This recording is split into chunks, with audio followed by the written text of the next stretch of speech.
en Italia, sí, y es director de la organización juvenil Centro Cultura La Chispa, encargado de elaborar, ejecutar propuestas de difusión histórica local y miembro de la organización Instituto Pamplona. Adelante, Oscar.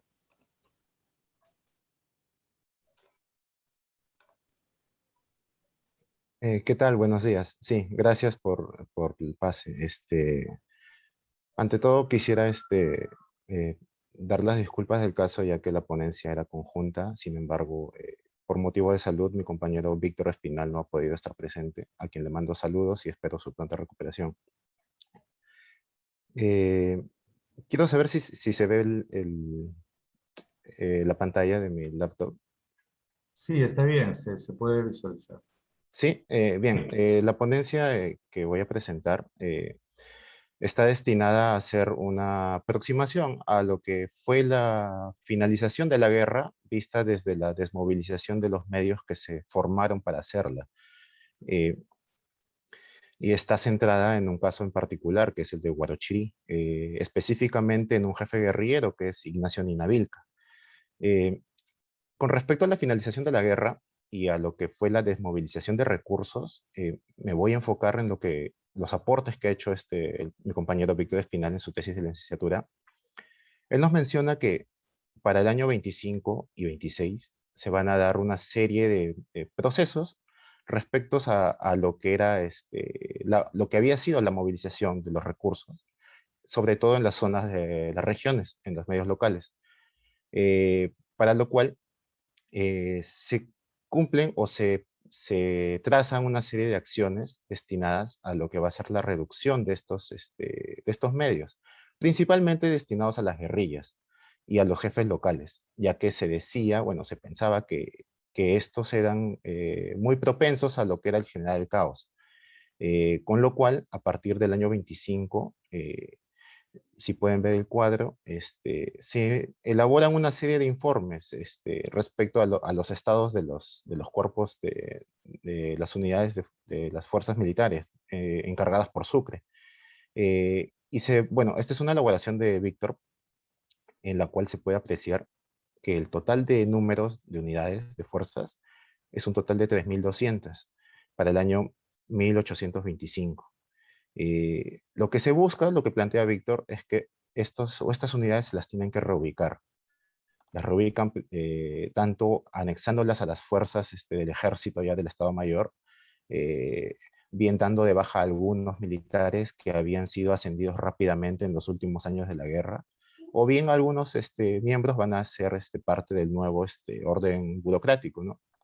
Eh, con lo cual, para el año que sigue, lo que es 1826, vemos que hay una reducción de casi, bueno, mucho más de la mitad, ¿no? A 1.066 unidades en total.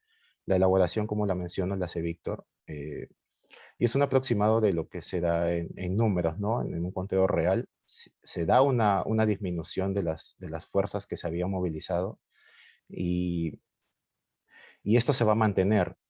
Ahora, los medios por los cuales menciona Víctor que se dan estas movilizaciones van a ser principalmente después de que termina la campaña de Ayacucho. Sin embargo, hay ciertas particularidades en algunas regiones y en algunos personajes, como el que voy a presentar a continuación, el cual es Ignacio Ninavilca. Eh, Primero, antes quisiera hacer una breve introducción al personaje. Ignacio Ninavilca era un personaje que había, bueno, descendía de una familia con mucha influencia en la zona de Huarochirí.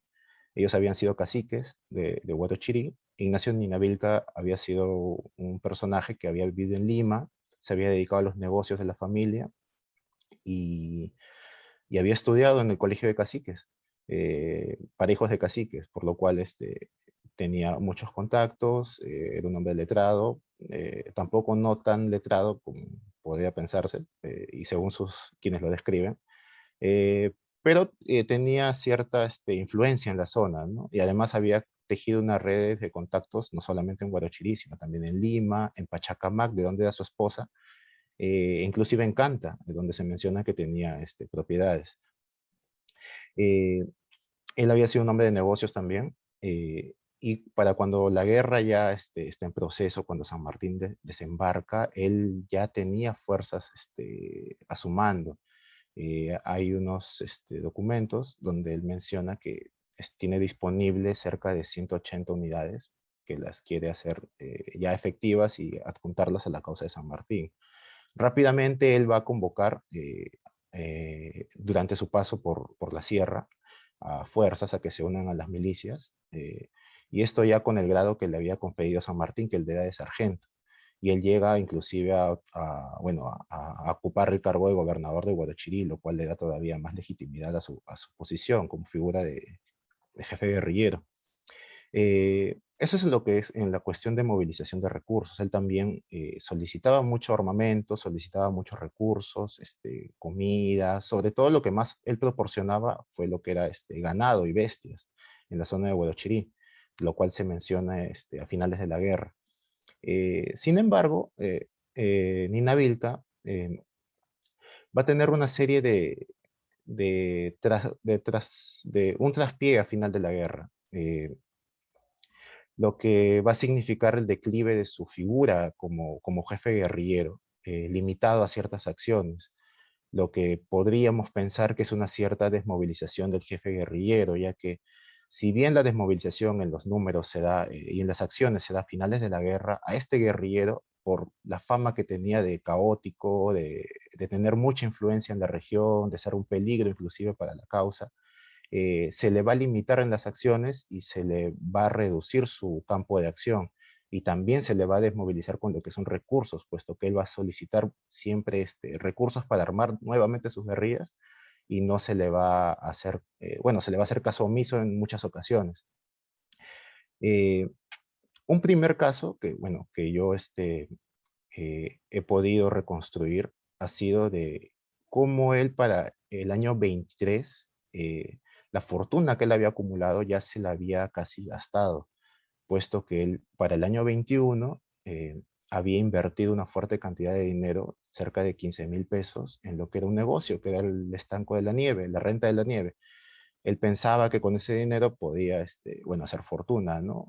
Y para lo cual le podía averiguar que también quien estuvo como nexo en ese negocio fue Ribagüero, cuando él fue prefecto de Lima en 1821. El negocio ciertamente empezó bien, sin embargo, muchos de los recursos que estaban destinados para hacer el negocio se fueron destinados para hacer la guerra. Hay informes sobre su fiador, José de Laos, y de su apoderado, que era un hombre llamado Manuel Vallejos, eh, quienes mencionan que los principales recursos que tenía Ninavilca para este negocio se destinaron exclusivamente para la guerra. Bestias, fuerzas laborales, inclusive no solamente por él, sino también por los gobernadores de Guarachirí. Entonces, el negocio no le fue rentable. Para el año 23, cuando Ninavilca todavía era un hombre que llamaba a las milicias, inclusive tuvo el intento de crear un regimiento, una legión, los valientes de Guatachirí. Él mencionaba que tenía la capacidad económica de poder sustentarla sin efecto de que el Estado le dé un dinero, ¿no? Pero ya para el año 20, ese mismo año, ya se ven los efectos porque Ninavilca no va a tener con qué movilizarse.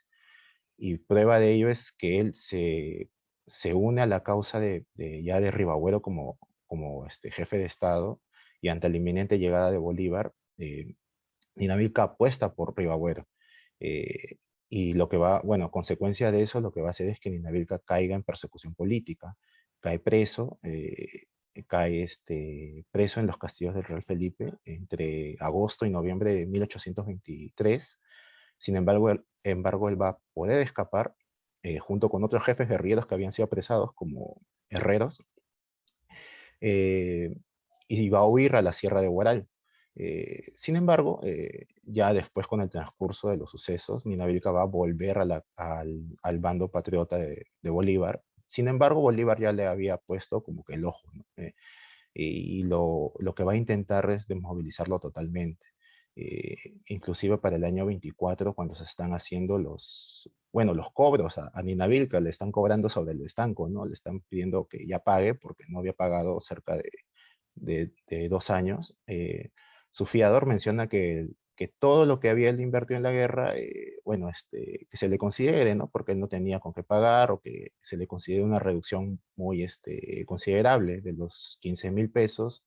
Primero se bajó a 9.000, luego se bajó a 7.000 y finalmente creo que para el 24 están pidiendo que solamente pague 4.000. Se le menciona que el hombre ya está en un estado cerca de la miseria y que ahora, bueno, está en Huarochirí, limitado a ciertas acciones, ya no de formar guerrillas con el fin de recorrer la sierra, sino únicamente con el fin de estar vigilante, de recolectar ciertos productos, de destinarlos a otras zonas de guerra, bueno, las zonas donde se estaban formando los cuerpos para ya finalizar la guerra, como era Junín y Ayacucho. Nina Vilca lo que va a hacer son intentos de poder de reagrupar sus guerrillas, y Bolívar en un cierto intento le da esa potestad, le confiere el grado de coronel. Sin embargo, ahí surge otra cuestión de que este grado que le dan Nina Vilca, por ejemplo, Otero menciona, ¿no? Que bueno, que se le dé el grado nomás, porque no, porque es importante que figure como jefe, porque tiene cierta influencia en la zona. Sin embargo, al momento de otorgar grados mayores ya en el Estado Mayor, que va a ser en el año 24, se le niega el acceso a Nina Vilca, porque, bueno, tenía esa fama, ¿no? De ser muy caótico, muy conflictivo con otros jefes. Bolívar tenía una mala imagen de Nina Vilca, igual otros jefes guerrilleros. Entonces a Nina Vilca se le impide eso y se le limita, ¿no? Como yo menciono, se le limita a hacer esas incursiones que posiblemente él pudo tenerlas, ya que, como menciono, él tuvo una gran influencia en la zona, en la región. Y él va a tener, bueno, esas limitaciones. No va a lograr reagrupar sus guerrillas como las tenía anteriormente. Ciertamente no hay un número, no hay una cantidad aproximada de las fuerzas que él pudo comandar en su mejor momento, pero sí hay una notable descripción de lo que para el año 24 él podía hacer, tanto bueno, por la fortuna que ya no manejaba y por las limitaciones políticas que le habían impuesto, ¿no? Sanciones inclusive, como la de estar preso.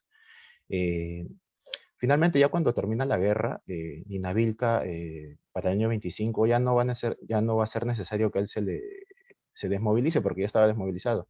Entonces, lo que va a terminar haciendo es trasladarse a Lima y, bueno, utilizar los nexos políticos que tenía.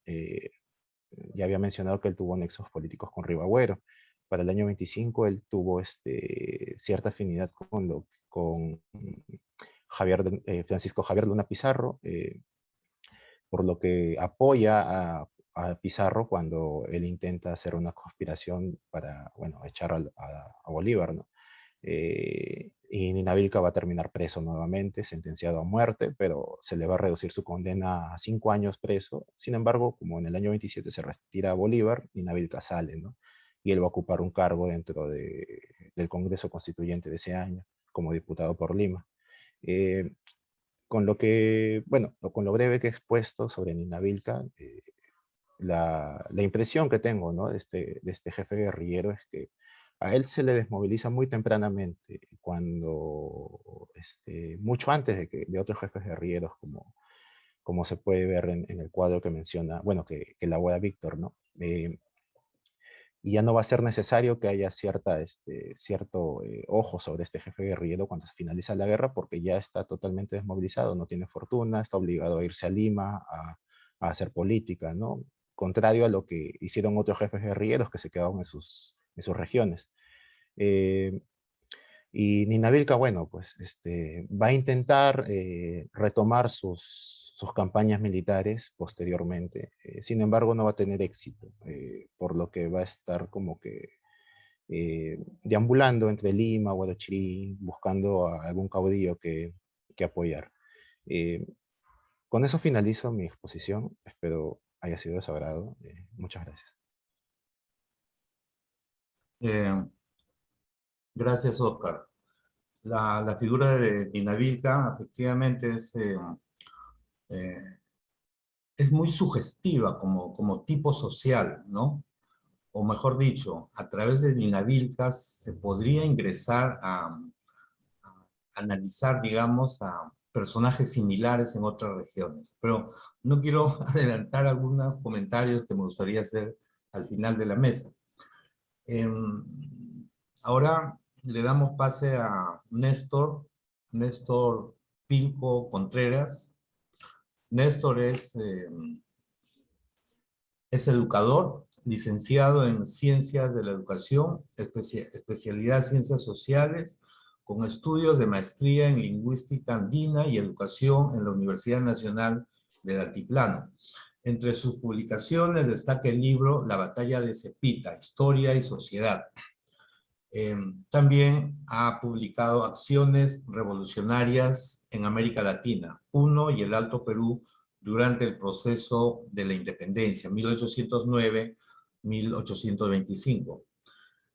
Ha publicado numerosos artículos periodísticos en revistas y diarios de circulación regional en Puno, en los Andes y el Eco. Néstor va a presentar una ponencia sobre la participación popular en la región Puno, en el sur peruano. Adelante, Néstor. Muchas gracias, estimado Gustavo. También a todos los participantes en este evento, en este Congreso Nacional del Centenario, ¿no? Para mí es un gran honor, es un placer poder compartir algunos aspectos, digamos, de la participación popular, de la PEB, de este grupo social a veces visibilizado, ¿no? Durante mucho tiempo, porque en cierta medida a través de los textos escolares y a través también de la bibliografía que existe sobre, ¿no?, la teoría de la independencia no se le ha tomado en cuenta, ¿no? En ese sentido, creo que es oportuno, ¿no?, tratar de, digamos, ver cómo ha participado este sector social, esta plebe, ¿no?, en este proceso de la independencia, entendiendo que justamente este proceso de independencia ha sido, ¿no?, bastante largo, básicamente, ¿no? Entonces, eso es, digamos, fundamental, ¿no?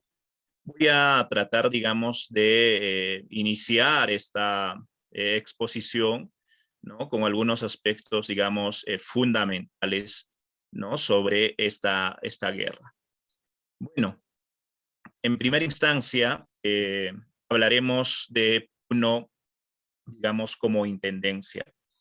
Entender que este proceso de guerra de independencia en Puno y en los pueblos del sur del Perú ha iniciado prácticamente en el año de 1809, ¿no? ¿Y por qué inició, digamos, la lucha por la independencia a partir del año de 1809 o el estado de guerra? Porque justamente, ¿no?, en el Alto Perú, hoy Bolivia, ¿no?, en La Paz y en Chuquisaca se van a dar la formación de juntas de gobierno. Entonces, estas juntas de gobierno autonomistas, ¿no?, van a generar, pues, todo un movimiento, seducciones, rebeliones, revueltas, ¿no?, en todo el altiplano de manera general. Por eso, como dice Silvia Escanilla, ¿no?, la guerra de independencia no fue una guerra de grandes batallas, sino más bien de pequeñas guerras, ¿no? De pequeñas batallas que han ido dándose a lo largo del territorio nacional, ¿no? En ese sentido es importante. Entonces, Puno y el sur andino, Arequipa, Cusco, y ligados lógicamente al Alto Perú, ¿no?, han vivido el estado de guerra prácticamente desde el año de 1809, ¿no? Desde el año de 1809. Entonces, durante estos 3 lustros, más o menos, se ha consumido gran cantidad de leva de indígenas y también exacciones, ¿no?, en todos estos pueblos. Por ejemplo, para poder contextualizar, Puno recién va a proclamar y jurar su independencia el 27 de diciembre, bueno, el 27 proclama y el 30 de diciembre juran la independencia de 1824. Y los pueblos de Arequipa, Cusco, ¿no? Lo van a hacer recién en enero y febrero de 1825. De tal manera que este proceso de independencia ha sido bastante larga, ¿no? Durante este espacio, ¿no? Además, debemos señalar también que las guerras de independencia, el escenario principal de las guerras de independencia, ¿no? Ha sido el surandino, ¿no? Porque aquí en Puno, ¿no? A orillas del lago también, se dieron dos batallas importantes. ¿Cuáles fueron estas dos batallas importantes? La batalla de Humachiri, ¿no? En el año de 1815, y la batalla de Cepeda Chuachua de 1823.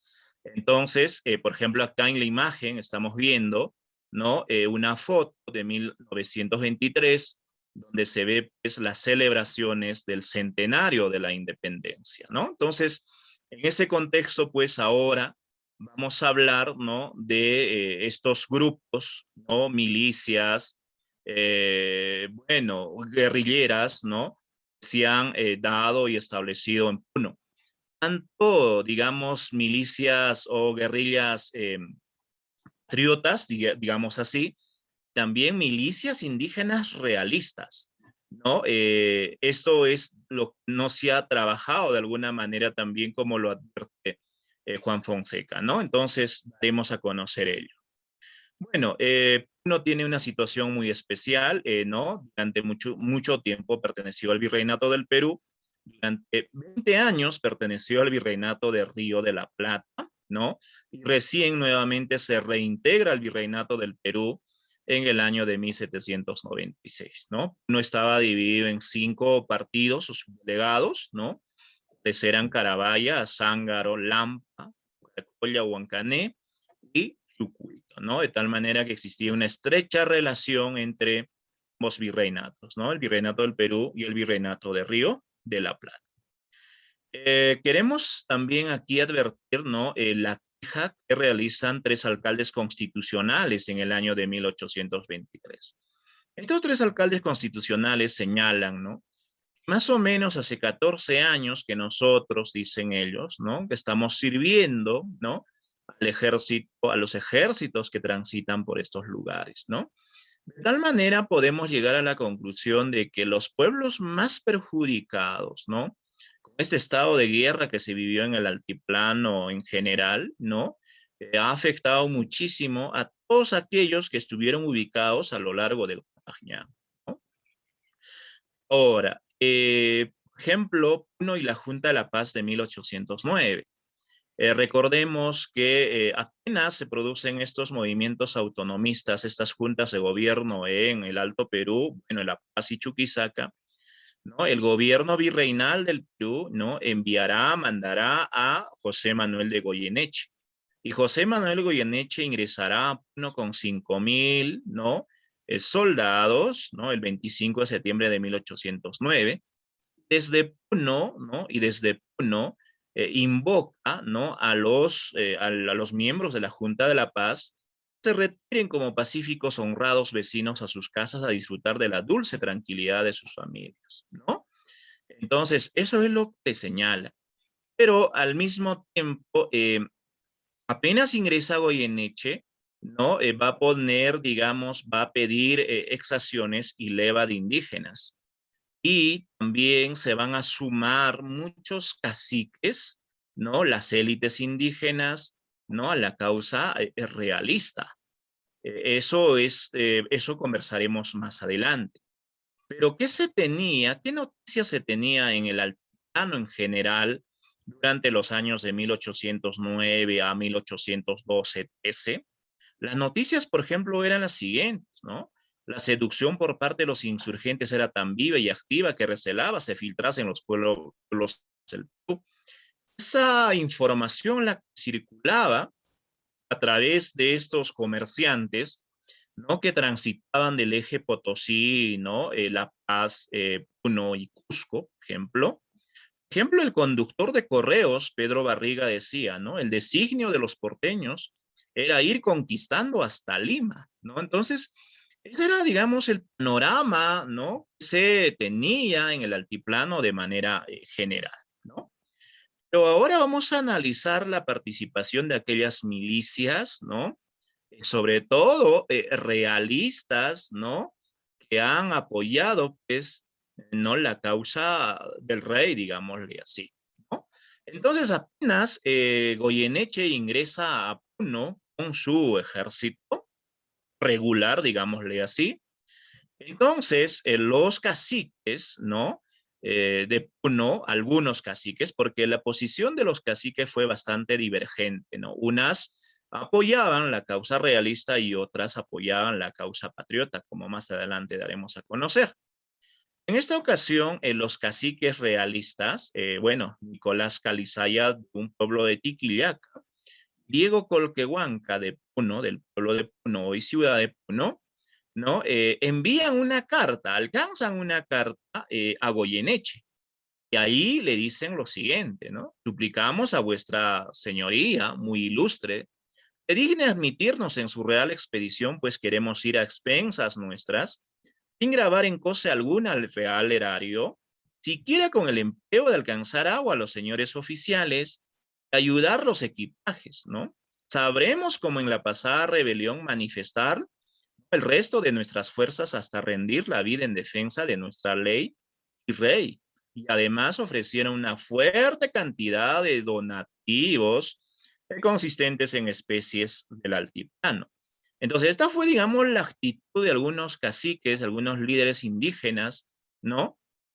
Y también se supone que estos tenían fuerte ejercicio de poder sobre las comunidades, sobre los ayllus. Lógicamente, entonces también me imagino que se han sumado, ¿no? Las personas, ¿no? A esta causa que defendían sin duda los caciques, ¿no? Pero ahora vamos a hablar de un, digamos, de un grupo, de una familia, de una dinastía muy importante en Azángaro. Me refiero a los Choquehuanca. Los Choquehuancas son conocidísimos y muy famosos en la rebelión de Tupac Amaru, pero también ahora en este proceso de independencia van a jugar un rol muy importante, ¿no? Pero formando, en este caso, milicias o guerrillas, ¿no? Indígenas, los realistas, ¿no? Ahí, digamos, radica el asunto, ¿no? Porque hasta ahora siempre, de alguna manera, se ha hablado sobre las milicias, sobre las guerrillas, patriotas, ¿no? Patriotas. Claro, en Puno también lo hubo, pero vamos a detallarlo más adelante. Bueno, en este caso tenemos a José Manuel Choquehuanca, cacique de Janansaya de Azángaro, tenía un regimiento de milicias indígenas llamados patricios de asilo, ¿no? Así se llamaba un primer momento.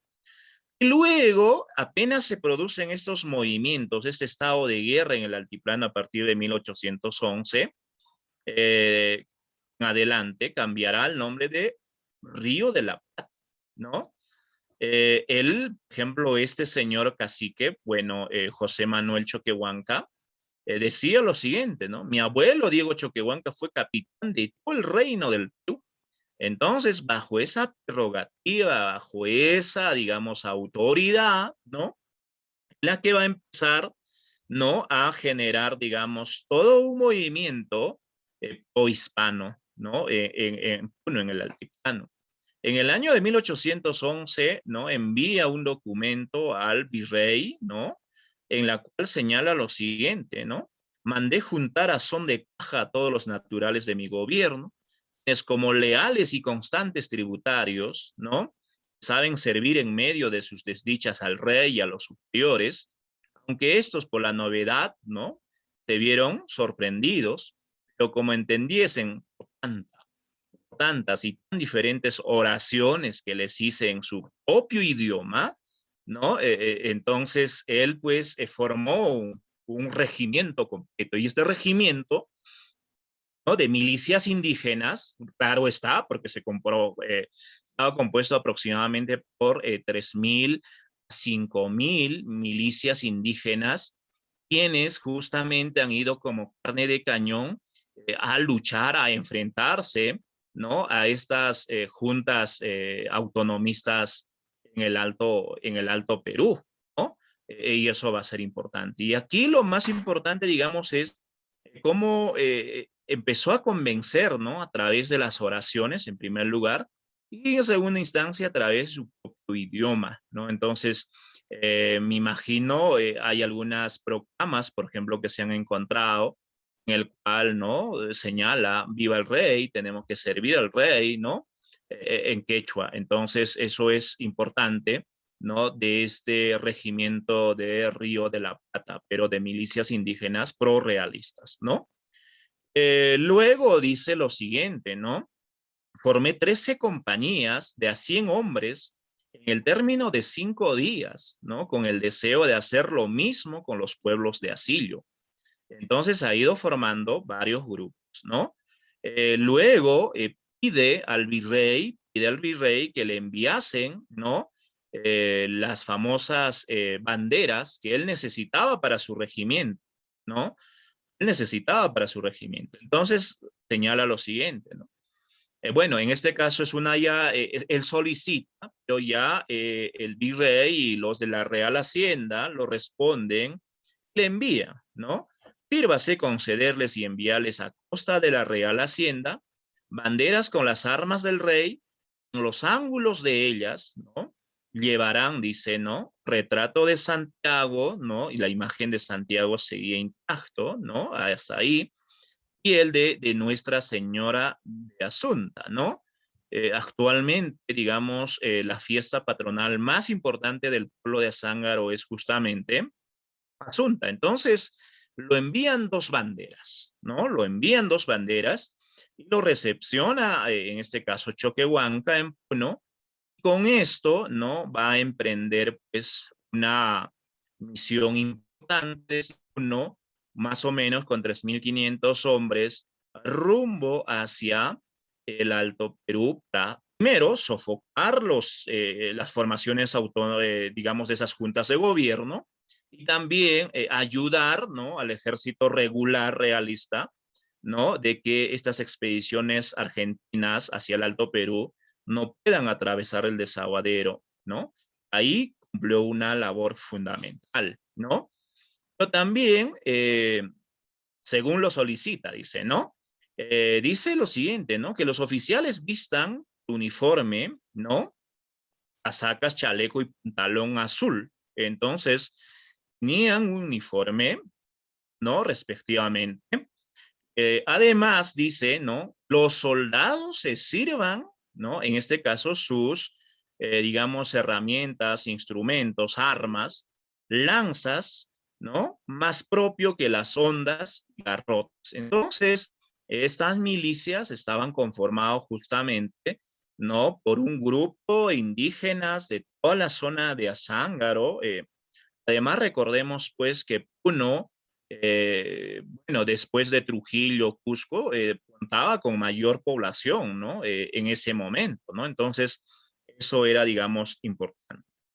Bueno, entonces ahí la importancia de este señor José Manuel Choquehuanca es vital, ¿no? Para que estos intentos de sublevación en el Alto Perú se infiltrasen a los pueblos del virreinato del Perú, y además fue vital para poder derrotar las 3 expediciones argentinas hacia el Alto Perú. No solo así se explica, Ana María Saux, por ejemplo, señala que Pumacahua fue el encargado de batir, ¿no? a los rebeldes en Pacajes, mientras este Choquehuanca se dedicaba pues también a batir a los rebeldes de Humasuyos, de tal manera que cumplieron una labor fundamental en este proceso, ¿no? Ahora, este señor, ¿qué sucede? Pues, ¿no? José Manuel Choquehuanca, primo de José Domingo Choquehuanca, ¿no? El famoso José Domingo Choquehuanca es otro, que fue el que lo recibió a Bolívar, ¿no? La frase, ¿no? El tiempo crecerá vuestra gloria como crece la sombra cuando el sol declina. Bueno, es una versión totalmente, son 2, ¿no? Uno patriota y otro ultra, digamos, realista. Porque este señor después, después que se da la batalla de Humachiri, va a seguir apoyando a los realistas. Una vez que se proclama la independencia, va a seguir apoyando a los realistas. Luego se fue a su hacienda Picotani, Y después ya en pleno 1825, cuando ya se instala la República Peruana y todo lo demás, ¿no? Arma un bochornoso incidente en la fiesta de Asunción justamente en Azángaro, ¿no? Bueno, vivando al rey, ¿no? En plena fiesta. Y por lo tanto fue capturado, llevado a la cárcel de Puno, ahí estuvo bastante tiempo y luego pues por las cuestiones, digamos, familiares, lo trasladaron hasta Arequipa y ahí es donde prácticamente va a fallecer, ¿no? Entonces quedará, digamos, de alguna manera con una tendencia muy realista, ¿no? Muy bien, ahora vamos a ver las milicias, digamos, patriotas, podremos decir así, o estos guerrilleros en Puno durante la rebelión del Cusco, ¿no? Eh, la rebelión del Cusco, como sabrán, se origina en el año 814, luego una expedición, ¿no? Desde Cusco hasta el Alto Perú pasará por Puno. En Puno la mayor parte de la población se adhiere a esta rebelión y también el Cabildo de Puno, ¿no? Por esa razón es que las autoridades virreinales, por ejemplo, el intendente Manuel Quimper, tuvo que fugar hasta Arequipa, ¿no? Y prácticamente quedó por un tiempo, ¿no? Libre, digamos, de dominación realista Puno. Y es así que, bueno, después se produce la batalla de Humachiri en el año 815, pero estos intentos de rebeliones, de seducciones, digamos, no terminó en 1815 con la derrota, digamos, de los hermanos Angulo y Mateo Pumacao en Humachiri, sino en el altiplano se instaló una guerra de guerrillas, ¿no? Que más adelante daremos a conocer. Por ejemplo, Francisco, ¿no? Monroy, jefe de un puñado de patriotas, dominaba la extensa los territorios, ¿no? Comprendidos entre Paucarcolla, Tuncolla, Moro, en mayo de 1815, ¿no? Entonces era importante y además este proceso de pacificación en el altiplano post-rebelión, post, digamos, batalla de Humachiri fue bastante sangriento, ¿no? Por ejemplo, acá se realiza la batalla de Paucarcolla, un sangriento combate en el que quedaron no muertos 150 soldados y un número igual de prisioneros, ¿no? Esto fue bastante cruel, ¿no? Además, ante, digamos, la ineficacia, ¿no? Ante no buen trabajo, digamos, de Quimper, nombrarán como nuevo intendente de Puno a este señor, digamos, el famoso González, ¿no? González Paula. Y González Paula, ¿no? Va a dedicarse básicamente a reprimir a la población, ¿no? González deshizo a los insurgentes el 11, 12, 19 de abril en las alturas de Azángaro, Asillo, ¿no? Se dieron tremendas batallas, ¿no? Tremendas batallas, pero bastante cortas, ¿no? Los caudillos principales de todas estas batallas justamente han sido Carrión, Monroy, ¿no? Todos ellos, Carreri, ¿no? Inclusive, ¿no? Bueno, este señor Carreri, en este caso, Vicente Carreri, para no entregarse y no caer en manos de los españoles, prácticamente tuvo que asesinar, bueno, suicidarse, ¿no? En este caso, ¿no? Matarse con su arma, y eso lo hice Suela, ¿no? Entonces, se vivió bastante intenso este proceso. Por ejemplo, se dio el 24 de junio de 1815, se da la famosa batalla de Inampu, y esa batalla fue fundamental. El caudillo que dirigía todas estas fuerzas fue el caudillo patriota Leandro Bustios. Dominaba todo el amplio territorio de Huancanemo, inclusive el Arecaje, Bolivia. Por eso Luis Miguel Glave señala, ¿no? En su texto el furor del campesinado en el altiplano, ¿no? Entonces, si vieron pequeñas batallas, ¿no? Importantes por la autonomía y la libertad en el altiplano, que no fueron suficientes, digamos, para generar una gran acción, ¿no? Bueno. Néstor, querido Néstor, para darle tiempo a Cisco y las preguntas, tu ponencia está extraordinaria, pero quizás podría redondearte unos 2 minutos. Excelente, ya, en 2 minutos. Bien. Entonces, todo este proceso, ¿no? Lo que ha hecho es prácticamente, pues, consumir gran cantidad de reclutas indígenas, ¿no? Por ejemplo, el subdelegado de Carabaya dice, ¿no? Desde el año 1809 prácticamente hasta el año 1819, en 10 años, más o menos envió 1.500 reclutas, ¿no? ¿A dónde? Para poder luchar, ¿no? En el Alto Perú. Entonces, si él dice, ellos ya no regresan, ¿no? Porque se casaron, dicen, Salta, en Tucumán, en Chuquisaca, Cochabamba. Este estado de guerra lo que ocasionó en el altiplano fue una crisis económica, en primer lugar, en segunda instancia, ¿no? Un descenso demográfico importantísimo, ¿no? Bueno, por esa razón, ¿no? Suela, ¿no? Ya muy antes, ¿no? Digamos, muy temprano, 1818 señala, ¿no? La larga guerra que llevamos ha agotado los recursos de plata y brazos, ¿no? Entonces, lo que vivieron los pueblos altiplanos fue bastante perjudicial. Por el otro aspecto fue en que digamos, las autoridades coloniales, ¿no? Estas milicias, los líderes de las milicias indígenas realistas, en honor a sus méritos y servicios, ¿no? Empezaron una campaña, ¿no? De despojo, usurpación de tierras contra los indígenas, ¿no? Iniciándose juicios interminables. Y eso también es fundamental. Bueno, lo otro también es, ¿no? El rebelde, en este caso, un gran patriota participó en Puno, por ejemplo, es Esteban Tacora Carvajal, ¿no? Quien ha armado un grupo de milicias, guerrillas, ¿no? En la zona de Chucuito, entre Moquegua, Tacna, ha estado interactuando. Cuando Bolívar llega, por ejemplo, a Puno, ¿no? Entonces lo nombra prácticamente, ¿no? Coronel de las milicias de Chucuito a Esteban Catacora, ¿no? Por orden de primero de Rudecindo Alvarado, quien fue el que proclamó y juró la independencia en Puno, y luego fue ratificado por Simón Bolívar, ¿no? Bueno, y al final, ¿no? La población, digamos, de general, dijo esto en el año de 1825, ¿no?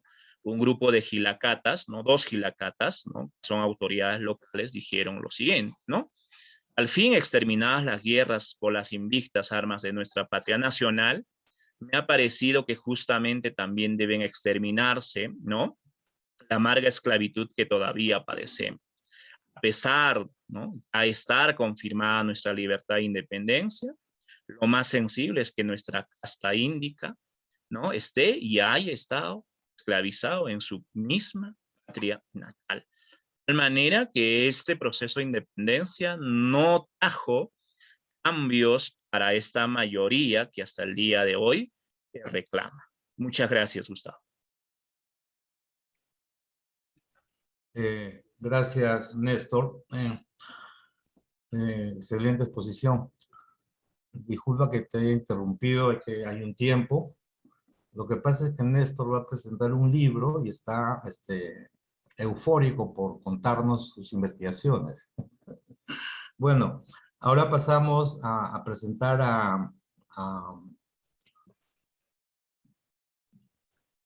Cisco Rendón. Cisco Rendón es sociólogo por la Universidad San Agustín de Arequipa. Él nos va a presentar una ponencia sobre la región de Chumbivilcas. Cisco es sociólogo por la Universidad, como ya indiqué, de San Agustín de Arequipa, es magíster por la Universidad de Barcelona y actualmente es doctorando en el programa de Sociología y Antropología de la Universidad Complutense de Madrid. En el mencionado programa investiga acerca de la construcción de la identidad del estereotipo ganadero denominado gorilazo en la provincia de Chumbivilcas, región Cusco. Adelante, Cisco. Gracias, Gustavo. Gracias por la oportunidad de participar en el evento. Precisamente, mi ponencia trata de la participación de los gorilazos en la independencia de Perú. Los corilazos, el nombre viene de dos palabras, cori, que significa oro, lazo, que significa lazo, ¿no? Palabra en castellano. La concatenación de ambas es, digamos, un lazo de oro, pero también simboliza el mestizaje de Chumivilcán. Es un jinete homónimo a los jinetes nacionales, como por ejemplo el Collao, el Morochuco. No sé si tanto al chalán, porque la historiografía siempre saca al chalán como el, digamos, el jinete nacional peruano, ¿no? Pero el corilazo, pues, homónimo también a los jinetes americanos como el gaucho, los llaneros, el charro, guaso en Chile y chaca en Ecuador. El habitante chumivicano tiene una intensa e histórica relación con el caballo. Y por lo tanto, pues, esto al mismo tiempo está determinado por la relación de las actividades económicas. Para ganar un poco al tiempo, quiero abreviar más, esta parte e irme directamente a los antecedentes del jinete chumivilcano. El florecimiento de la actividad pecuaria en Chumivilcas desde tempranas, digamos, del siglo XVI, tempranos momentos de la época de la conquista y posteriormente las primeras ocupaciones por las congregaciones religiosas que ocuparon las tierras de estos pueblos. Florece la actividad pecuaria con la crianza de ganado vacuno y caballar. Para poder gestionar estas actividades, pues se requiere mano de obra y precisamente los aborígenes se encargan de estas actividades pecuarias. Pero también esto beneficia en el aprendizaje, el uso del caballo y posteriormente lo que marcará será básicamente, y marcará en toda la historia de Chumivilcas, la mita minera, ¿no? En esta mita minera los chumivilcanos realizan dos actividades. La de guairadores, que era operar el horno donde se quemaba el mercurio, en Huancavelica, y la de chacaneadores, que era trasladar el mineral desde Huancavelica hasta Puerto de Chincha, de donde se enviaba el mineral a Arica y bueno, a Potosí para amalgamar la plata, ¿no? Y esta relación de chacaneador pues, se consolidó como actividad y también, claro, como en esas épocas estaba prohibido que los indígenas tomaran el caballo y usaran, ¿no? Porque era un privilegio básicamente de los curacas, no era del común de la población. Pero sin embargo, como había esta necesidad, obviamente que la población tuvo, digamos, frente a otras provincias, por esta relación de la mitad, tuvo este beneficio, digamos, manejo del equino, ¿no? En sus actividades. En virtud de esta relación, en 1742 se crea milicias de caballería de Chumivilcas. Lo crea el virrey José Antonio de Mendoza, Camaño Sotomayor. Y quizá el momento más importante en torno a este tema de la caballería se va a dar posteriormente, pero antes quiero mencionar que para la provincia de Chumivilcas, la independencia del Perú ocurre, o sea, para los habitantes de Chumivilcas entienden que el proceso que no empieza como generalmente la historiografía indica, sino desde 1776, cuando se da muerte al corregidor Sugástegui en Belilla, capital de Chumivilcas. En ese momento empieza para Chumivilcas la lucha por la independencia. ¿Y por qué se da ese hecho? Porque precisamente Chumivilcas está sometido a mita minera desde 1571. Y la población de Chumivilcas, de 32.000 que era la población, según las tasas de Virrey Toledo en el 571, para 1690 quedaban 7.000, se habían exterminado. Entonces, esta relación fue lo que produjo básicamente estas rebeliones. Entonces, dieron muerte por los repartos de 1776 y luego la revolución de Tupac Amaru es la más sangrienta que se da en Chumivilcas.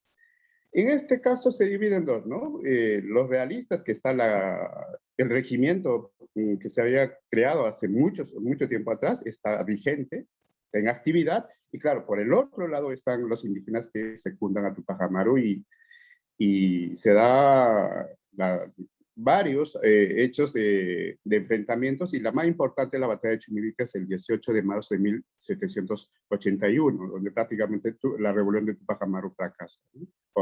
Definitivamente que ahí es donde acaba. Y claro, posteriormente, ya habiendo esta relación de caballería y de insurgencia, participan en los siguientes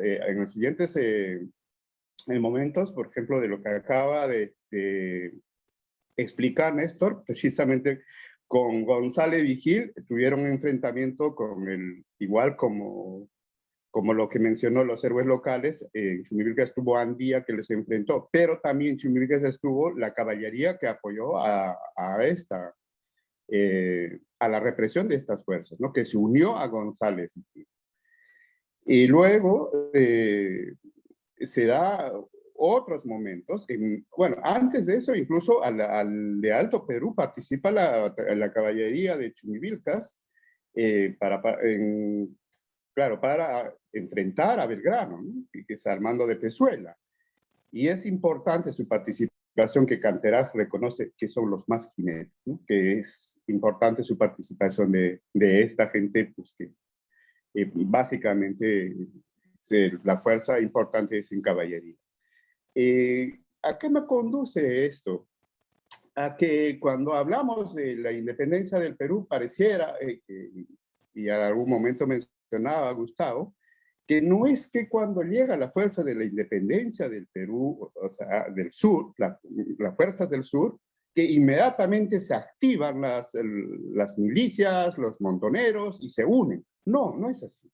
Y concuerdo con Gustavo en algún trabajo que lo hizo, que es que ya existe previamente. Hay toda una experiencia y de muchos años participando, luchando, y entonces cuando llega San Martín y cuando se encarga Juan Pardo de Cela, ya hay estas montoneras que ya tenían una amplia experiencia, claro, simplemente se activan y participan. Y es como ocurre en este caso con Julián García Caballero, que en 1821 inmediatamente coordina con Juan Pardo de Cela, y coordina con Monteagudo para armarlos y enfrentar a los realistas. Pero los realistas también no se quedan, porque inmediatamente arman otras montoneras igualmente, y claro, coordinan para poder enfrentarlos y hacer la misma táctica, ¿no? Que en este caso es lo que ocurre en Chumivilcas. Y claro, como lo acaba de mencionar Néstor, que en Puno habían, en este caso de Choquehuanca, también en Chumivilcas había una fuerza promovida por Juan Luis Oblitas, que era un alcalde, lo llamaban constitucional, un alcalde de un pueblo, un gran propietario que igualmente armó su propia fuerza para apoyar a los realistas. Pero lo curioso en esto, y me llamó la atención, es que mientras el marido, o sea, Juan Luis Oblitas, arma las montoneras para la guerrilla para luchar contra los patriotas, su mujer apoya a los patriotas. Es como que ahora, cuando vienen dos candidatos, marido va apoyando a uno y la mujer a otro, ¿no? Como para ver por dónde van los triunfos, ¿no? Entonces ese es el escenario como ocurre.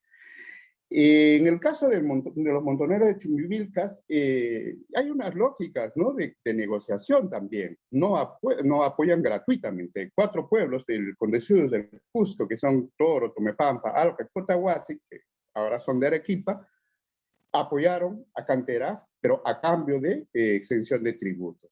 Eso es lo que pedían ellos, que no se les cobrara tributo a cambio de su apoyo por ir a luchar hacia la zona de Parinacochas, que estamos hablando en 1823, que se intensifica el escenario de operaciones para la batalla de Ayacucho. Entonces, claro que no es ni blanco ni negro, o sea, son matices que se van dando en la historia y como que el aprendizaje a partir de la educación básica regular, lo que tenemos es una especie de que estos eran patriotas y estos eran realistas, y no era así.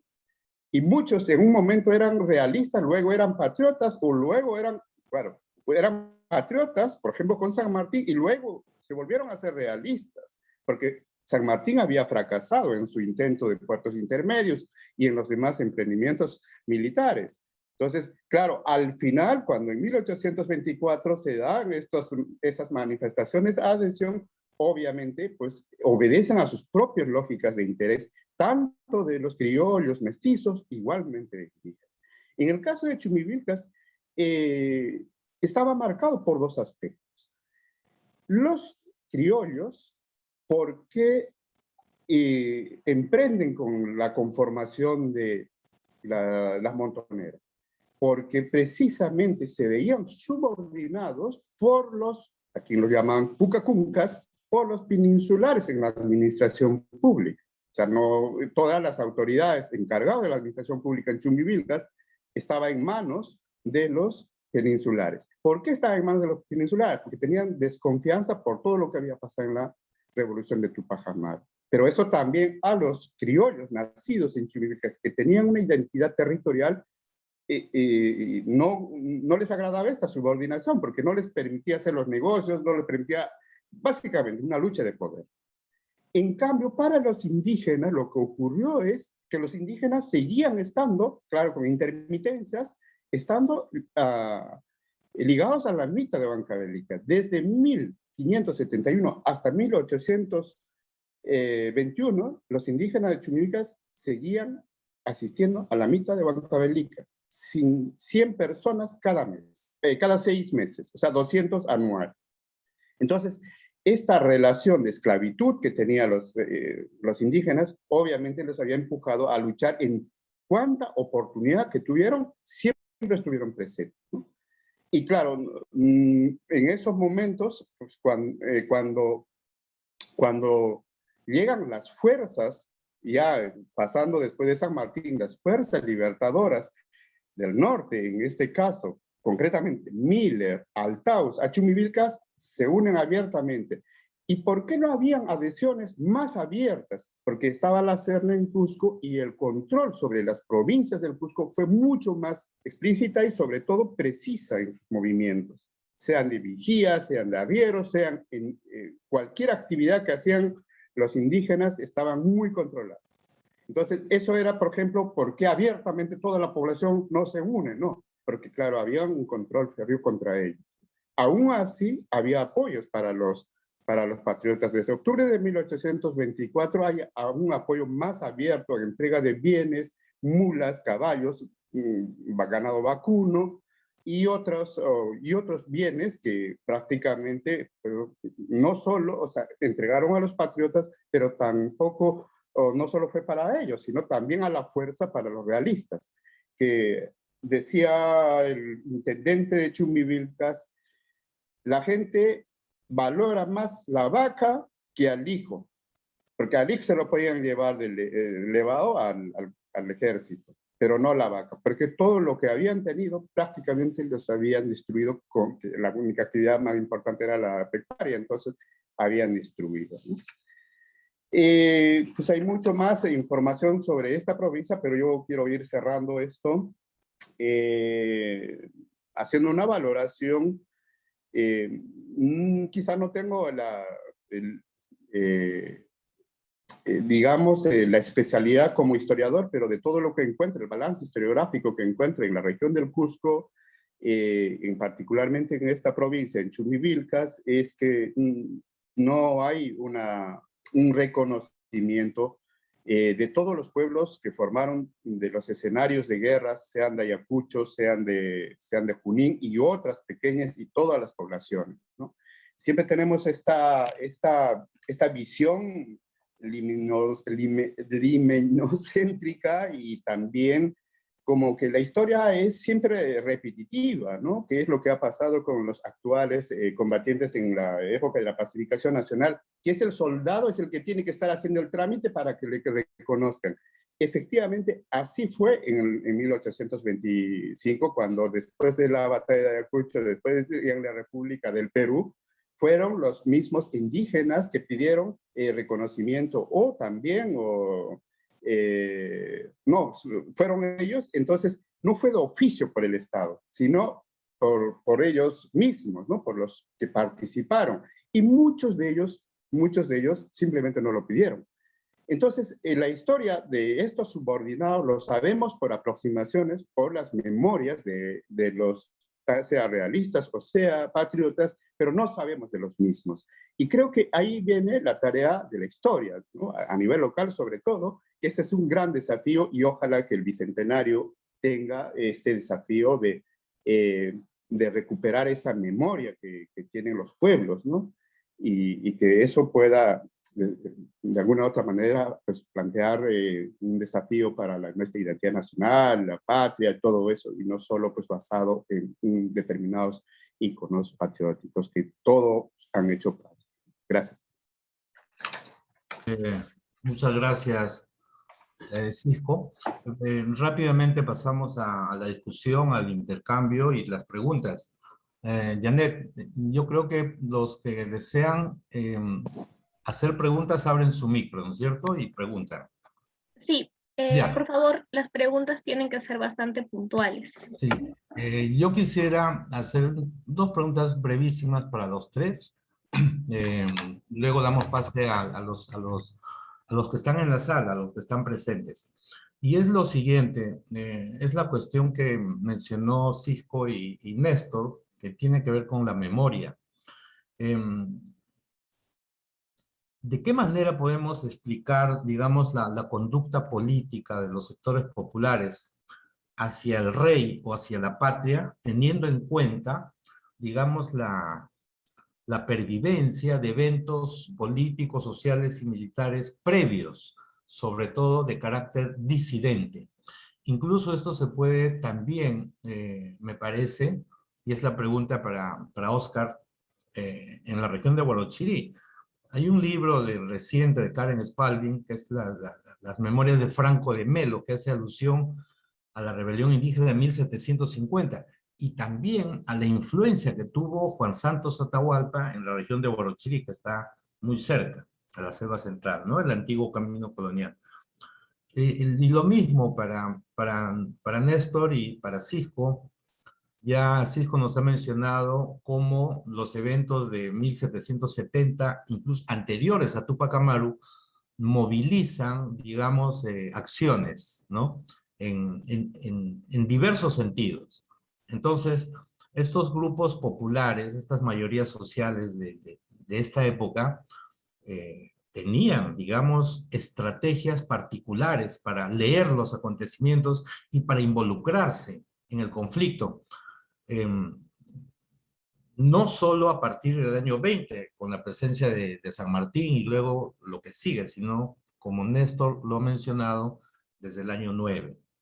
Y la otra pregunta que me gustaría formular es, tanto en el caso de Huarochirí como en el caso del sur andino, ¿en qué medida la cercanía al gobierno patriota, por ejemplo, Huarochirí está cerquísima a Lima, que es el protectorado, la Junta Gubernativa, Rioboro, ¿en qué medida la cercanía territorial organiza, digamos, las ideas políticas de Ninavilca? Y si podemos hablar de Ninavilca como un tipo social que de alguna manera elabora un discurso con arraigo territorial en oposición a la presencia de tropas extranjeras, ¿no? Con San Martín y con Bolívar. Lo mismo me gustaría preguntarles a Cisco y a Néstor, la cercanía del Cusco, el poder del gobierno virreinal de la Serna del año 20 hasta el año 24. ¿En qué medida esta presencia militar, política, dominante, prefigura, digamos, determinadas conductas de los sectores populares? Bueno, yo lo dejo ahí. Ahora podemos Si alguien quiere hacer preguntas, puede abrir su micro.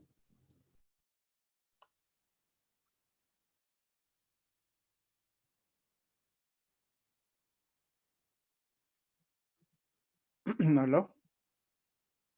Adelante. ¿Sí? ¿Por preguntar? Claro que sí. Carlos. Bueno, sí, soy Carlos de la Torre, de Lima. Soy estudiante de Historia, doctorado. Ya. Quería preguntar al señor Cisco Rendón. Bueno, en realidad los tres son muy interesantes, las tres ponencias muy interesantes. Creo que abordan un aspecto nuevo, ¿no? Que es conocer cuál ha sido el aporte de nuestro pueblo, de las comunidades campesinas o andinas, como se llamen, al sacrificio tan grande que fue la lucha por la independencia, ¿no? Que costó sangre, dinero y mucho sufrimiento. Quiero preguntarle, digamos, en el caso de los corilazos, o también el caso de los choquehuancas de Puno, ¿cuál es el rol de los hacendados? Pues están diciendo que los guerrilleros a veces apoyaban a los realistas porque estaban enganchados con la mita minera, pero los hacendados también era un actor social importante. Ellos presionaban a los comuneros para que tomen un bando u otro. ¿Eran parte de los guerrilleros, los hacendados o no? No tengo claro cuál es el rol de ellos, ¿no? Porque sé que habían hacendados, ¿no? Los caciques eran hacendados siempre o no siempre, ¿no? Quizá pueda aclarar ese aspecto. Gracias. Dejamos que hagan las preguntas y luego responden en bloque, ¿les parece? Empezando el mismo orden. Oscar, Néstor y luego Cisco. Claro. Gracias.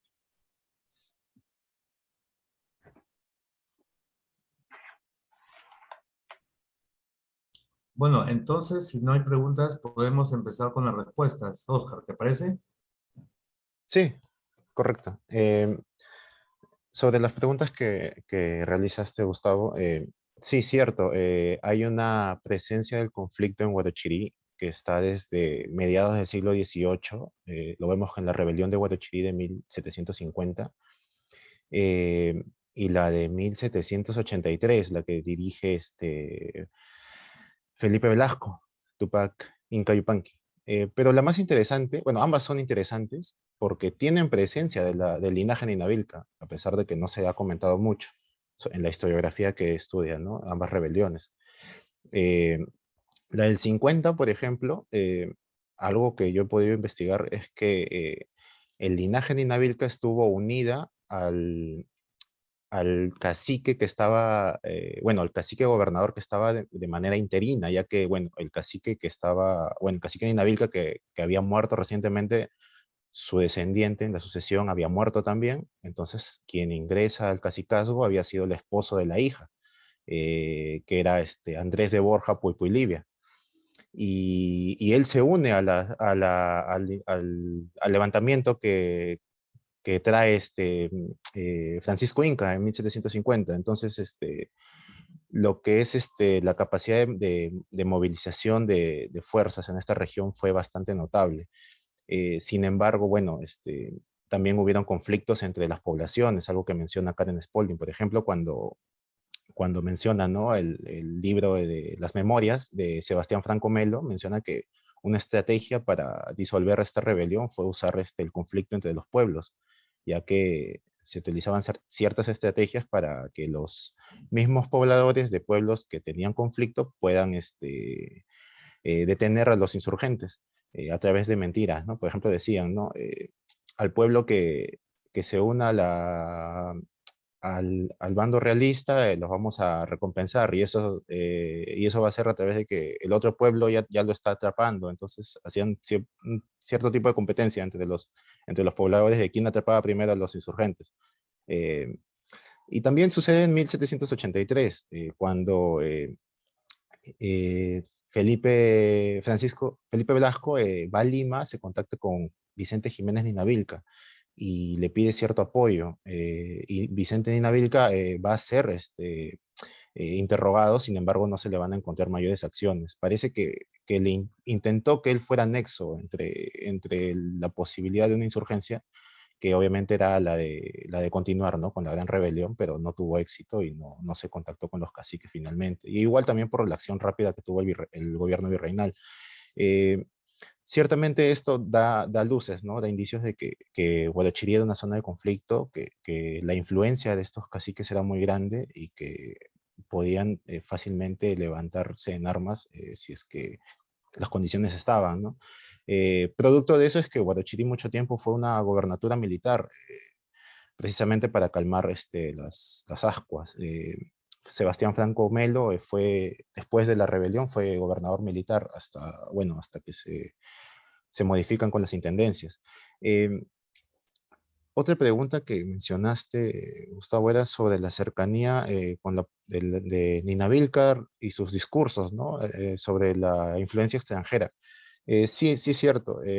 Nina Vilcar tiene mucha desazón cuando se entera de la llegada de Bolívar y va a lanzar una serie de discursos. Hay un discurso muy famoso que se llama La Proclama del Cacique Nina Vilcar, que se encanta, el cual está en las memorias del general Oleri, donde él lanza un discurso ante la población y lo lanza entre panfletos y menciona, ¿no?, el peligro de los colombianos frente a la intervención de la causa patriota, ¿no?, que es un peligro, ya que ellos su discurso era en relación a que ellos eran ladrones, venían a robar, venían a hacer intervención, y que eran unos traidores, ¿no? Sin embargo, Nina Vilcar se va a pegar a las condiciones dadas, ya que la empresa con Ribagüero se va a caer por los sucesos que ocurren, ¿no?, que van a descubrir que Ribagüero tenía cierto contacto con los realistas. Entonces Nina Vilcar no tiene otras que apegarse al discurso extranjero de Bolívar. Sin embargo, una vez acabada la guerra, Nina Vilcar vuelve a hacerle contracampaña a Bolívar, junto con políticos ya del Congreso. Sin embargo, como ya había mencionado, va a ser apresado. Todos estos discursos se los lleva a cabo por la sierra. Él tenía mucha más afinidad con San Martín. Con San Martín también hace proclamas. Él va a realizar una serie de, las proclamas que pueden encontrar, una serie de 4 proclamas en los pueblos de Huarochirí, en Quinti, en Chorrillos, en Olleros, y en el mismo Huarochirí va a replicar la proclama de independencia que hace San Martín en Lima, y él las va a dictar porque en ese momento él era cacique gobernador, era gobernador de Huarochirí, y las reproduce. Entonces tenía una afinidad por San Martín y por Bolívar no, pues, ¿no? Respecto a la pregunta del invitado, el rol de los hacendados en Huarochirí, no se hace notar mucho, ya que Huarochirí no es una zona de muchas haciendas. Más que todo son de pequeños campos de cultivo y de pequeñas zonas ganaderas. Nina Vilcar va a ser dueño de un par de haciendas en Huarochirí, en la zona de los pueblos de la Guaitambo y del mismo Huarochirí. Se menciona que él alquilaba, también arrendaba a mestizos españoles tierras para que las hagan funcionar como haciendas pequeñas, ¿no? Sin embargo, no he podido encontrar que hayan tenido un rol mayor. Lo que sí posiblemente pudo haber es que haya habido presión por parte del ejército para que estas pequeñas haciendas otorguen recursos, ya que se menciona que eso sí, que Huarochirí era una zona que distribuía muchos recursos, que se captaban muchos recursos, pero los distribuían a través de las tropas que estaban replegadas por toda la sierra, y los métodos para recolectarlos no eran muy pacíficos, ¿no? Había mucha violencia de por medio, tanto por parte del ejército realista como parte del ejército patriota. Eso es respecto a lo que puedo decir sobre las preguntas. Gracias. Gracias, Oscar. Rápidamente, quisiera leer un par de preguntas para Néstor Icisco. Dice, Jackie Silva dice, ¿por qué los indígenas no encuentran respaldo de sus gobernantes después de la Revolución de Independencia en Puno. La siguiente dice, el apoyo de los caciques a la causa realista en el altiplano se debió a razones ideológicas o a conservar privilegios. Ya, ahora sí. Sí, muy bien. Sí, justamente vamos a, digamos, ir respondiendo algunas preguntas, ¿no? Respecto... Perdóname, Néstor, debo decir algo. La sala está abierta hasta las 12:50. Entonces, la idea es que participemos todos, ¿ya? Correcto. Bueno, sí, efectivamente, ¿no? Voy a ser bastante puntual con algunas respuestas, ¿no? Yo creo que, digamos, la plebe rural, la población, digamos, indígena en el altiplano, en el surandino, mantenía una memoria histórica, ¿no? Vigente de la rebelión de Tupamaro. Las ideas de esa sublevación, de esa seducción, estaban intactas, ¿no? Podríamos decir en cierta medida. Sin embargo, en el altiplano existe una fuerte militarización, rebelión de Tupac Amaru. Entonces, esta fuerte militarización, ese miedo, ¿no? De la rebelión de Tupac Amaru va a hacer que, digamos, el control va a ser mayor. Existe una fuerte militarización en el altiplano, en tanto, ¿no? Por esa razón es que también las autoridades, digamos, de los ayllus, de las autoridades comunales, van a ser cambiados ahora dependiendo del grado de fidelidad o de participación en la rebelión de Tupac Amaru. Es decir, todos los caciques que habían apoyado la causa realista en la rebelión de Tupac Amaru van a mantenerse, van a empoderarse, mientras aquellos que habían sido, digamos, rebeldes que habían apoyado la causa patriota van a ser destituidos, ¿no? De tal manera que va a generarse también una controversia, ¿no? En las comunidades campesinas. Entonces, yo creo que eso es, digamos, importante, ¿no? Como también estas ideas seductivas en el altiplano, esta cultura política, se iba transmitiendo a través del sistema de correos, ¿no? Esa ruta existía entre Potosí, La Paz, Cusco, Puno, estaba todavía intacta ese sistema colonial y por ese sistema colonial, por esos caminos, ¿no? El eje Potosí-Cusco es la que fluían estas nuevas ideas y rápidamente se difundían, ¿no? En el ámbito, digamos, del surandino. Por esa razón es que las tres autoridades, ¿no?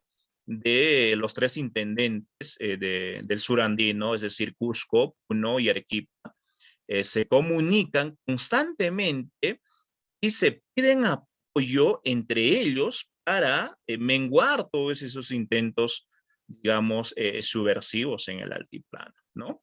Eso en primera instancia. En segunda instancia, la cercanía, ¿no? Respecto de la Serna, digamos, al altiplano. Bueno, la Serna, apenas llega el ejército, digamos, de San Martín a Lima, abandona, llega al Cusco, y desde el Cusco, el Cabildo del Cusco pidió, ¿no? Justamente la Serna llegar hasta allí, y además le enviaron un documento, una invitación, ¿no? Le dijeron algo así como que digamos, una autoridad de su nivel, ¿no? Era necesario que también esté en una ciudad importante como el Cusco, ¿no? Pero esa inicial lealtad, ¿no? Hacia el virrey iba desapareciendo poco a poco. ¿Y por qué iba desapareciendo poco a poco? Porque empezó a poner, pues, a pedir, mejor dicho, contribuciones y levas, ¿no? Entonces, esto hizo que todo esto se desgaste un poco y de tal manera que ya la población no confiaba porque apenas estuvo la Serna desde el 21, ¿no? Bueno, mayo, julio del 21 hasta el 24 empezó a poner cupos de guerra a todos los pueblos en el altiplano, ¿no? Entonces esta inicial lealtad se iba desinflando poco a poco y no se mantuvo en el tiempo, ¿no? Respecto, digamos, a la otra pregunta, respecto a los hacendados, ¿no? ¿Cómo participaron? Generalmente los caciques eran grandes señores que tenían mucha riqueza y poder en el altiplano. Habían casas cacicales importantes. Por ejemplo, el caso de los Choquehuanca tenían aproximadamente 11 haciendas. Los Cachicatari en Yuncuyo, en la zona del lago, ¿no? También tenían importante cantidad de haciendas. Entonces, lógicamente, estos señores ¿no? Apoyaron, ¿no? Según su ideología y también según para poder, digamos, conservar sus privilegios, ¿no? Básicamente, la causa realista, ¿no? Entonces yo creo que ha sido fundamental el rol de los hacendados. Ahora estos, en la medida que habían apoyado, por ejemplo, en la rebelión de Tupac Amaru, iban incrementando sus propiedades, porque ellos utilizaban esos méritos, esos servicios justamente para poder tener más propiedades, ¿no? Entonces, eso fue un factor fundamental. Respecto a la pregunta de Jack, por ejemplo, ¿por qué los indígenas se encuentran, bueno, no encuentran respaldo de sus gobernantes después de la revolución de independencia en Puno? Bueno, no encuentran porque no se sienten representados. Yo creo que esto es una gran verdad en todo, digamos, en todo nuestro país y en América hispana. Que las autoridades republicanas, o sea, las primeras autoridades republicanas, fueron las mismas de la colonia. ¿Ah? Menos eso pasó en Puno, o sea, no hubo un gran cambio, ¿no? Aparentemente, ¿no? Por eso Carlos Contreras dice, ¿no? Las haciendas, ¿no? Que se llama las tierras, las haciendas y todos ellos, cambiaron de dueños en algunos casos, pero no cambiaron de hábitos, de costumbres, de espíritu, ¿no? Se mantuvo.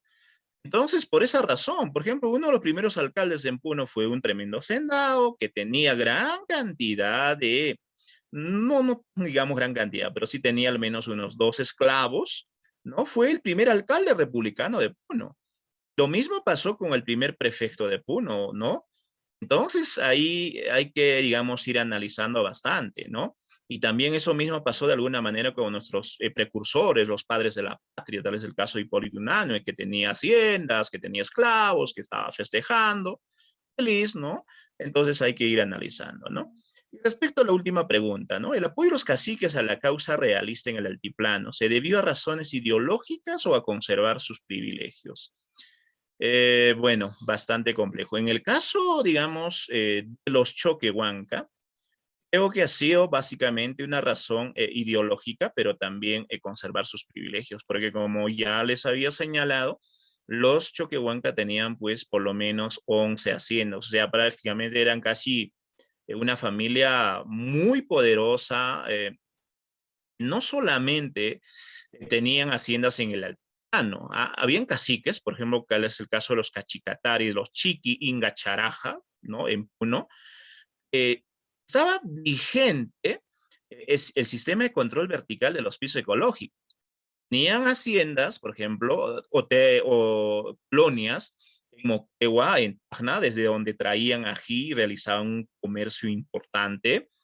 También tenían haciendas o colonias en las zonas de Bolivia, ¿no? Entonces estaba bastante intacta esta situación. Entonces era más o menos para poder, ¿no? Defender, conservar sus privilegios. Pero un poco raro también en los Choquehuanca, ¿no? Que un primo apoya la causa realista mientras el otro se suma a la causa patriota. Al parecer también lo hicieron por una cuestión de estrategia, ¿no? Bueno, eso sería, estimado Gustavo y a todos los participantes. Gracias. Muchas gracias, Néstor. Cisco, una pequeña acotación, Cisco, sobre estos corilazos, estos jinetes de Chumbivilcas. ¿Podrías decirnos, tal vez con más detalle, a qué actividades económicas se dedicaban? ¿Habían pequeños comerciantes? ¿Eran pequeños propietarios, agricultores? Y es fascinante lo que nos has presentado, porque son personajes que tienen memoria y evalúan los acontecimientos, ¿no? Se involucran en el conflicto bajo determinadas pautas, ¿tú dirías de carácter ideológico o más bien de sobrevivencia a la guerra, al conflicto? Desde el periodo del siglo XVIII, finales del siglo XVIII, como tú has mencionado. Gracias, Gustavo, por la pregunta. Los corilazos, claro, como estereotipo ganadero, vienen de mucho más atrás. Lo que ocurre aquí es un jinete, el caballo andaluz o de origen árabe, que poseían, que llevaron los españoles, pues también se adapta al medio, ¿no? Se vuelve un caballo más pequeñito, un caballo lanudo, pero todoterreno. Y el jinete, primero que era el español, luego pasa a ser el criollo. Y después en la época republicana, pues ya el mestizo, y al siglo XX el mestizo, y ahora el corilazo, ¿no? Es de todos, de toda la provincia. Pero el corilazo en sí misma, su origen está en la hacienda ganadera. Su actividad principal es la ganadería y obviamente la arriería. Esas son dos actividades principales. Entonces, claro, corilazo como una construcción identitaria ha sido promovido tanto por criollos, por los mestizos, hasta llegar al siglo XX. En el siglo XVIII, XIX no se conoce todavía como corilazo, pero son jinetes de Chumivilca, jinetes chumivilcanos, que en el siglo XX es que se conoce como corilazos. Como ocurrió con los charros, que los charros no se conocían como charros durante las épocas de los periodos de la independencia de México. Sí, se conoce después de su revolución, porque los mexicanos toman como la mexicanidad, ¿no? Y en el Perú no hemos construido un estereotipo de esas características, ¿no?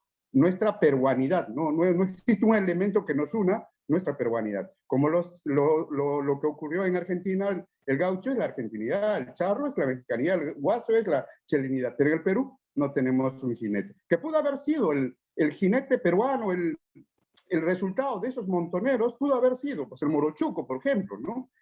O como los corilazos y otros que participaron en la batalla de Ayacucho. Pero ya sabemos que por dónde vino también los intereses y desinterés en este caso, el debate historiográfico eterno, que los que sí nos concedieron o lo tomamos, o muy pasivos, todo esto, ¿no? Entonces no hemos construido ese elemento que nos una a partir de esos momentos de la historia nacional, en este caso momentos bélicos, ¿no?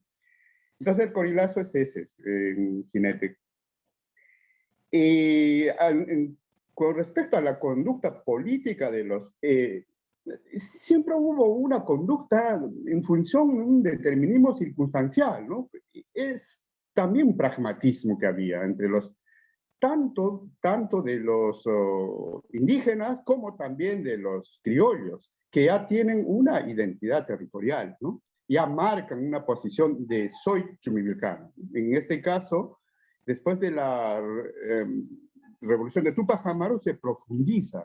¿Por qué? Porque todos los cargos que ocupaban los curacas hasta ese momento, desde la negociación con Toledo, la República de Indios y españoles, obviamente son reemplazados después de la revolución de Tupac Amaru.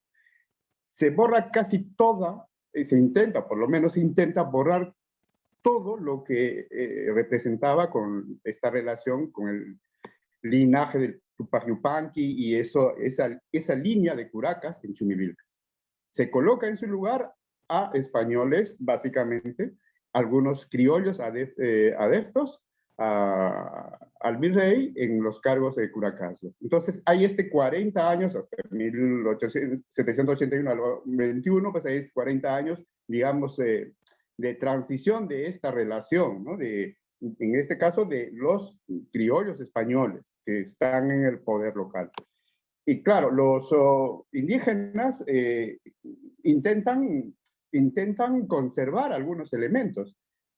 Y luego, también en determinadas circunstancias, como en este caso la Revolución de Cusco, se unen permanentemente cuando hay estos levantamientos. Y en el caso de la cercanía, fue fundamental para el control, en este caso la región en este caso en el Cusco, fue fundamental para el control de todos los medios, recursos humanos, recursos logísticos, control político, ¿no? Porque inundaron con muchos mensajes, fue toda una operación a partir de las disposiciones de Virrey La Serna desde Cusco. En este caso, Chimivilcas y otras provincias que tenían estas relaciones siempre con las revoluciones anteriores, como el caso de Tupac Amaru y tanto con la de Revolución de Cusco, obviamente estuvieron mucho más controlados, ¿no? El intendente y tanto los alcaldes constitucionales, que eran alcaldes en cada distrito, que en ese momento se llaman bueno, no se llamaban distritos, pero estaban a cargo de estos alcaldes que controlaban permanentemente los movimientos, ¿no? Y claro, también el personal en edad militar estaba permanentemente controlado y llevado para las fuerzas realistas hacia el curso, básicamente, que es lo que se hizo.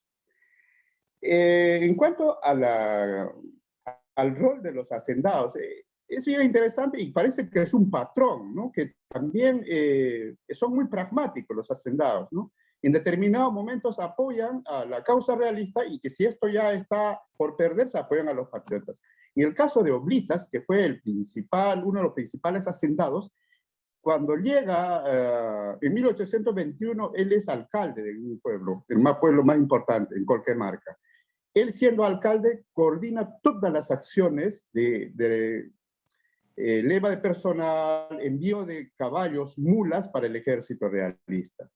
Pero en 1824, en ese intenso momento de coordinaciones, cambia de parecer. Pero no es una casualidad, hoy me paso a ser patriota, no. Cambia de parecer o cambia de estrategia o cambia por conveniencia, básicamente por no perder el privilegio de su hacienda, porque negocia con Altaus y básicamente con Altaus. Entonces, en lugar de apoyar al intendente Noriega, empieza a apoyar con todos los recursos que dispone él, porque ha recolectado los caballos y mulas y tiene a su disposición tanto ganado vacuno, se los envía para las tropas de patriotas que están en ahora departamento de región de Apurímac, ¿no? Entonces, ese cambio obviamente ha obedecido pues, a una negociación, ¿no? Entonces, la negociación, lo que se evidencia es que le respetaban toda su propiedad, todos sus bienes, y a cambio él entregaba los bienes que había recolectado previamente para los realistas, y luego, después de la revolución o mejor dicho, después de la batalla de Ayacucho, cuando ya república, él representa a Chimivilcas como diputado. Además, presume de haber sido condecorado por Bolívar por su lealtad a la patria, ¿no? Cosa que no fue tan real, que digamos. Entonces, hubo este tipo de estrategias, este tipo de maniobras propias de su momento, porque en ese momento todo era un caos también, ¿no? Y había un desorden no solo tanto descontrol, ¿no? Sobre todo, ¿no? De recursos y de bienes, tomaban los patriotas, tomaban los realistas, entonces ellos, sobre todo los hacendados, tomaron un rol fundamental para dirigir sus esfuerzos dependiendo, pues, en función de sus intereses que en ese momento, en esa circunstancia, se les presentaba. Que eso sería básicamente el rol que tomó estos hacendados y bueno, que después de 1800, de la batalla de Ayacucho del 9 de diciembre, en 1825 se desconoció por completo a los indígenas, hasta 1825 que se volvió a reconocer, prácticamente 100 años de desconocimiento, y claro, sirvió también para quitar sus territorios, ¿no? Y eso fue lo peor que hizo no los españoles, sino la República los desconoció de la existencia de los indígenas. Bueno, eso es muy poco hablado. Muy poco se habla, mejor dicho, sobre la República. Muchas gracias, Cisco. Hay una pregunta muy puntual para Néstor. Dice, ¿Por qué los caciques de Azángaro consideran que que las lanzas son más propias que las ondas y garrotes? Bueno, sí, justamente la pregunta, ¿no? Juan Carlos, Carlos, perdón. Sí, pues justamente en la documentación que está en el Archivo General de la Nación, señala ello, ¿no? Que justamente estas milicias realistas, ¿no? Dirigidos por José Manuel Choquehuanca, ¿no? Tengan como armas ellos. Ahora, vayamos por puntos. Podría ser, en este caso, por tener mayor estatus, podría ser por ahí por los famosos barayos, recuerden, ¿no? Recordemos, los barayos eran aquellas autoridades locales que justamente llevaban una vara como símbolo de poder, ¿no? Y la otra posibilidad es que las lanzas fueran más eficaces en cierta medida en una situación de guerra, de batalla. Ahora, además, hemos encontrado muchísima información en el Archivo Regional de Puno, en el que el intendente de Puno, tal es el caso de Tareo Gárate, tal es el caso de Kimber, ¿no? Piden contribuciones a todos los pueblos que están en la selva puneña, que envíen constantemente 100, 200 lanzas, ¿no? Con sus respectivas medidas, inclusive. Entonces, eso implica que en una situación de guerra, las lanzas han sido armas quizá efectivas, ¿no? Por esa razón es que demandaron bastante cantidad. Entonces, yo creo que fue fundamental, ¿no? Es que lanceros, ¿no? Así se los conocía, ¿no? Tengan una participación importante y además estas armas hayan sido más efectivas en una situación de guerra. Yo creo que está más relacionada por la efectividad, ¿no? En su uso y además Puno, pues justamente tiene dos provincias que tienen selva, es decir, Carabaya y Sandia, y de allí se proveía cientos de lanzas, ¿no? Justamente para el ejército realista.